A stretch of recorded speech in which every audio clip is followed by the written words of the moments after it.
The launch platform trembled beneath the weight of humanity's hope. From a vantage point within Earth orbital dock, Commander Elena Rourke watched as the Vanguard One emerged from its hangar cradle.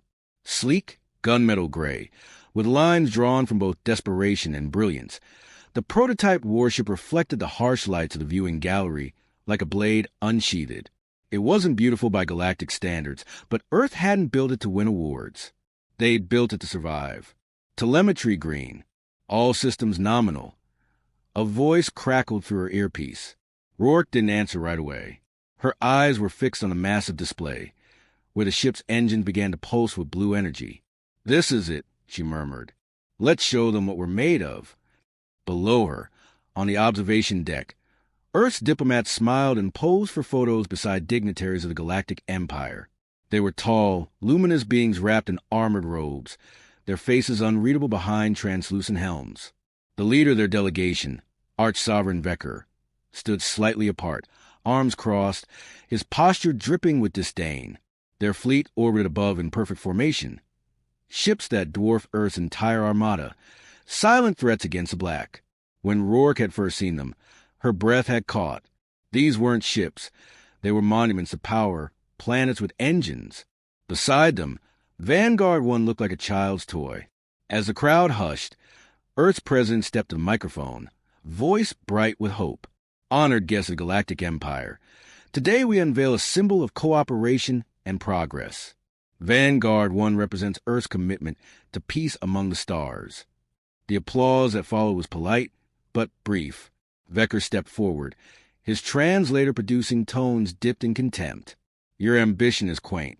A single vessel, crafted from scavenged wrecks and fossil-fueled dreams. Is this truly your offering to the stars?" Rourke clenched her jaw. The slight was calculated, public. She had lobbied hard against inviting the Empire to the launch. But Earth's leadership craved legitimacy, and the Empire had given it, under the condition they could observe. "Let the ship speak for itself," Rourke said into the comm. "Begin maneuver demonstration." Below, Vanguard One lit up, its engines roaring like primal thunder. It lifted cleanly, pivoted with surprising grace, and executed a slow, deliberate orbit above the station. Its hull shimmered as shielding activated, rippling the fabric of space around it. Vecker's visor flickered. Curious. Primitive cloaking attempt. Amusing. Rourke could almost hear the smirks forming behind the helms. Still, the demonstration continued. A series of dummy drones were released and swiftly neutralized by Vanguard One's turret systems. Automated, fast, efficient. For a first-generation battleship, it was impressive, but then the moment shattered. An escort plane, part of the flight pattern below the station, suddenly veered off course. Flames erupted from its tail. Screams pierced the comms as it spiraled, trailing smoke like a comet. It struck a lower hangar platform and exploded in a white-hot bloom of fire. Rourke bolted upright. "What the hell just happened?" "Engine failure, Commander," came the reply. "Initial diagnostics suggest thermal overload, possibly a coolant leak." Vecker turned. The Empire's delegates already murmuring. "Even your sky carts catch fire," he said dryly. Truly, the marvels of Earth engineering. The feed from the crash site flickered through the gallery. Metal fragments. Emergency crews scrambling, a body draped in foil. One of the pilots hadn't made it. The room felt colder now. Earth's president tried to speak again, but his voice was thin, swallowed by silence. The Empire delegates had already turned away, tapping at their hollow scribes, broadcasting footage back to their networks. Rourke could imagine the captions already. Barbarians light themselves on fire. Galactic Empire observes in amusement. "Abort the rest of the demo," Rourke ordered. Her voice was flat. "Bring the ship in." As the Vanguard One returned to dock, she stayed where she was, watching the screen. The ship looked smaller now, its promise dimmed by the smoke still curling around the ruined hangar. Later, in the command tower, she paced while engineers debriefed. No sabotage, they claimed, just flawed human design. Rourke didn't buy it. Not entirely. But until she had proof, it was just another black mark on a prototype everyone already considered a failure. She stared at the data stream from the Vanguard One. Beneath its operational readouts, a hidden protocol blinked quietly, encrypted and unnoticed by most. Project Dawn, a system locked behind layers of secrecy and silence. A system no one in the Empire had even imagined Earth capable of attempting. She had sworn she'd never use it. Not unless there was no other choice. A quiet knock pulled her from her thoughts. It was Major Lin, her second in command, his face unreadable. "They're mocking us already," he said, handing her a datapad. One of their channels looped the plane explosion with circus music. She didn't react. Let them laugh. Lin frowned. "You really think we can beat them?" "No," she said, "but we might surprise them." The silence lingered. Then she added quietly, "Sometimes that's enough." Outside the viewport, Vanguard One floated in the void, alone among the stars. A flawed prototype, built by a species no one took seriously. But history, Rourke knew, was full of jokes that ended in revolutions. Rain lashed against the glass dome of Earth's Strategic Command Center as Commander Elena Rourke stood motionless, eyes fixed on a suspended hologram of Vanguard One.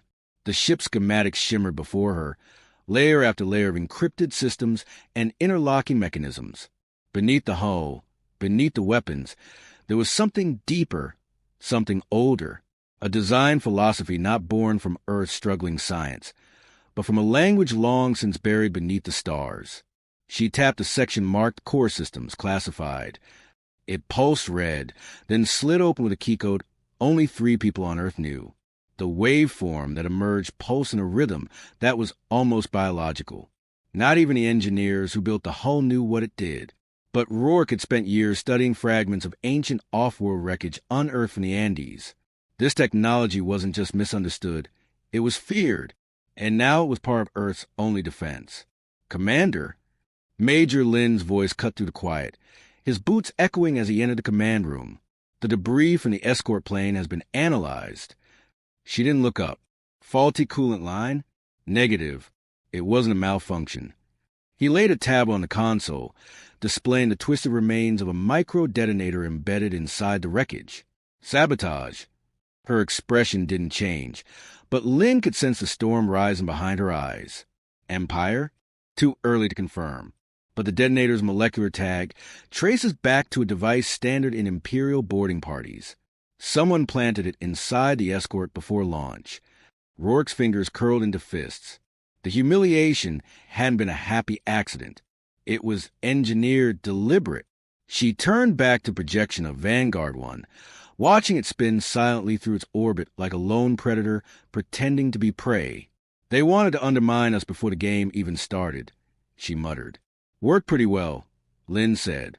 "They've begun withdrawing diplomatic envoys. Rumor is they're drafting punitive terms, which means they never intended peace." A bitter silence followed. She'd known, deep down, that the Empire's curiosity wasn't benign. They'd never respected Earth. They merely wanted a closer look before crushing what they saw as a new threat. Now, they had the pretext to intervene. Rourke stepped away from the console. "How many crew members know about the Dawn Protocol?" "Just us and Director Halvorsen at Luna Base." "We keep it that way." Lin hesitated. "Commander, that tech, it's not just alien, it's unstable. We don't know what'll happen if we push it." "We'll push it anyway," she said, "because the alternative is watching Earth become a cautionary tale." In orbit, the Galactic Fleet loomed like gods. Their largest ship, the Imperium's Grasp, could field more firepower than Earth's entire planetary defense network. It wasn't just their size, it was their smug invincibility. They didn't believe in resistance. That was their weakness. But Rourke knew better. She'd seen the fractures. Not all voices in the Empire were united. Far above, in the gilded war chambers of the Imperium's Grasp, a young officer named Virex stood in shadow, listening to Admiral Threx mock the humans before an audience of Imperial tacticians. Virex's eyes flicked to the holoscreen, replaying Earth's failed launch again and again. "Pathetic," Threx declared. And this, Vanguard One, a glorified scrap heaped with delusions of relevance. The room chuckled, but Virex's jaw tightened. He had studied Earth's transmission archives, intercepted old military schematics, watched their testing footage frame by frame. He didn't see scrap. He saw adaptation, desperation, ingenuity.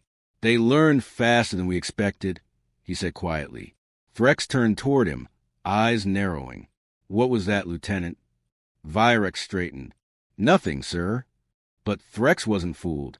If you admire them so much, perhaps we should send you down and negotiate their surrender. They won't surrender, Virex said before he could stop himself. The room fell silent. Threx stepped closer, his breath metallic beneath his helm. You forget your place. I remember it, sir, Virex replied, voice cool. I just suggest we avoid underestimating species who build weapons from ruins and dare to launch them under our gaze. Threx scoffed, then turned away, barking a new set of orders. But Virex knew the Empire's armor was thinner than it looked. Pride could be pierced. Back on Earth, in a bunker buried beneath Oslo, Rourke descended into a vault few were allowed to enter. The lights activated with a hum, revealing a single object in the center of the room, a fragment of alloy, unbreakable, humming with dormant energy. It was the first piece of precursor tech ever recovered, the foundation of Vanguard One's core systems. Surrounding it were holograms, maps, power readings, language reconstructions. She reached out and placed a hand on the containment field. You gave us a fighting chance, she whispered. Now, let's see if we can make them regret not finishing the job. Moments later, she was back in the command center, orders flying from her lips. We scrambled the ship. Quietly. No fanfare. No broadcast. I want Vanguard One fully manned and cloaked within the hour. Lynn looked uneasy. Are we retaliating? No, Rourke said. We're demonstrating. Demonstrating what? She smiled just barely. That Earth doesn't kneel. The display flickered. Above the planet, the shadows of the Empire shifted. Their confidence, vast as it was, would soon meet something they didn't believe existed. Resistance. And in the dark, the prototype stirred. The void between Earth and the Empire's blockade crackled with tension. Vanguard One, hidden beneath the adaptive shimmer of its cloaking field, drifted silently on the edge of detection range. Inside, the ship pulsed with restrained energy, its alien core humming a low, rhythmic beat that echoed through the corridors like a living thing. Commander Elena Rourke stood at the helm, her uniform crisp, her expression carved from stone. Around her, the bridge crew moved with precision, the usual chatter replaced by the solemn rhythm of impending action. Status? She asked, voice steady despite the weight pressing on her chest. Cloak is stable, Lieutenant Myers replied, eyes scanning streams of data. No sign the Empire has detected us. Good, Rourke said. Maintain silence. No active scans. The bridge dimmed as the external view darkened to match the void beyond. Through the reinforced glass, a staggering sight loomed. Imperium's grasp, the Empire's flagship, hung like a leviathan above the Earth's horizon, its massive hull bristling with weaponry. The vessel's gravity anchors extended like claws, flexing to maintain position in Earth orbit. Major Lynn leaned closer to Rourke. They're deploying planetary suppression units. Low-orbit dropships. Looks like occupation protocol. They're moving faster than I thought, she muttered. They're not waiting for surrender. They're enforcing it. On a secondary monitor, Earth's diplomatic network flickered with emergency broadcasts. Some nations urged compliance. Others resisted. In several major cities, panic was taking root. The planetary defense grid had gone silent, under pressure from the Empire's jamming fields. Earth was paralyzed, and the countdown had begun. I want confirmation that Dawn is fully operational, Rourke said, breaking the silence. Myers hesitated. We ran a final test an hour ago. Core integration is stable, but there are still unknown variables. This wasn't meant to be fielded yet. We're out of time, she said. We use what we have, or we lose everything. Below deck, deep within the heart of Vanguard One, the alien drive pulsed brighter. Energy bled from the crystal array surrounding the core, rippling across the ship's systems. Engineers scrambled to regulate the flow, whispering to each other in hushed tones, as if afraid the technology could hear them. Back on the bridge, Lynn broke the silence. We have a chance to cripple them. One strike. If we hit the grass forward command ring, we might disrupt fleet coordination. But after that, they'll retaliate, Rourke finished. Hard. Everyone on the bridge knew what she didn't say aloud. Earth might not survive the answer. Then we make sure the first strike counts, she said. Far above, within the Imperium's grasp, Vyrek stood before a tactical holodeble, quietly watching troop deployment metrics unfold. Dropships, enforcement drones, precision orbital stations, all drifting into position like pieces on an ancient chessboard. The Admiral had retired for a moment of ceremonial observation. The others believed the game was already won. But Vyrek felt the tension in his gut, tight and cold. He keyed in a private query, requesting subspace fluctuations near Earth's upper orbit. The results came back clean. Too clean. No gravitational wake. No engine trails. No visible anomalies. Just nothing. Computer, he murmured. Cross-reference known cloaking profiles. Filter out natural cosmic drift. Look for unregistered anomalies. The screen shifted. One blip, just outside standard formation. Unmoving. Silent. His breath caught. He keyed in a direct line to the bridge. Activate long-range scan sweep. Sector 12A. The officer on duty frowned. We've already cleared that sector, sir. Do it again, Vyrek ordered, and raise fleet-wide alert status. Quietly. Down below, Rourke's brow furrowed. Picking up a passive energy ripple, Myers said, eyes narrowing. Minimal, could be background radiation or an Imperial scan. They're looking for us, Lynn muttered. They found something. Rourke turned toward the weapons officer.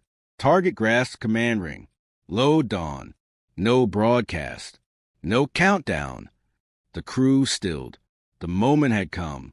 The prototype, mocked and dismissed, would now speak in its true language, fire. Firing solution locked, the officer said. Rourke stared out the viewport, not at the Empire, but at Earth, her home. Execute. There was no thunder in space, but what Vanguard One unleashed shook the stars. A beam of light, impossibly bright, tore through the void like a divine spear. The alien core shuddered, flaring with power as the Dawn system activated. For a fraction of a second, the laws of known physics twisted. The beam struck the Imperium's grasp with pinpoint precision, right where its command ring rose like a crown atop the vessel. Explosions rippled through the grasp's upper decks, a cascade of ruptured conduits and cascading power failures. The ship reeled, its stabilizers faltering, smaller escort ships scrambling in chaotic formation. On the bridge of Vanguard One, Rourke watched the chaos bloom. Direct hit, Myers whispered. Their command array is offline. They're still alive, Lynn warned, but we made them bleed. Outside, the Empire's fleet shifted formation. Hundreds of ships began converging on their position, like a swarm stirred to wrath. Cloak won't hold now, Myers said. They've got us. Rourke nodded once. Then we finish what we started. The Vanguard One turned, its engines igniting in a blaze of blue fire. The time for hiding was over. The moment the Vanguard One broke formation, the stars lit up with fury. The Empire's retaliation was swift and brutal. Precision lances of plasma tore through the void, each blast painting streaks of incandescent fire across space. The prototype danced between them, its movements desperate yet calculated. Commander Elena Rourke stood braced against the vibration rolling through the ship, her jaw tight, her eyes locked on the chaotic data flow spiraling across the tactical display.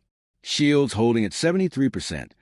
Lieutenant Myers reported, voice taut. Core is stable but fluctuating under stress. If we pushed on again without cool down. We don't, Rourke snapped. We maneuver, hit and fade. Targeting solutions rotating. Frigates flanking from starboard, Lynn warned. They're trying to pin us, Rourke said, teeth clenched. Keep evasive pattern Theta 12. Push lateral thrusters on my mark. The ship rolled violently to the side, narrowly avoiding a blast that would have gutted its midsection. Outside, the fractured remains of the Imperium's grasp hung like a wounded predator, its central ring still burning. The Empire's formation was fractured, its command protocols disrupted, but their rage made them more dangerous. They underestimated us, Lynn muttered. Rourke gave a tight nod. Now they're trying to correct that mistake. The bridge flickered as another blast rocked the hull. Sparks showered from an overhead console.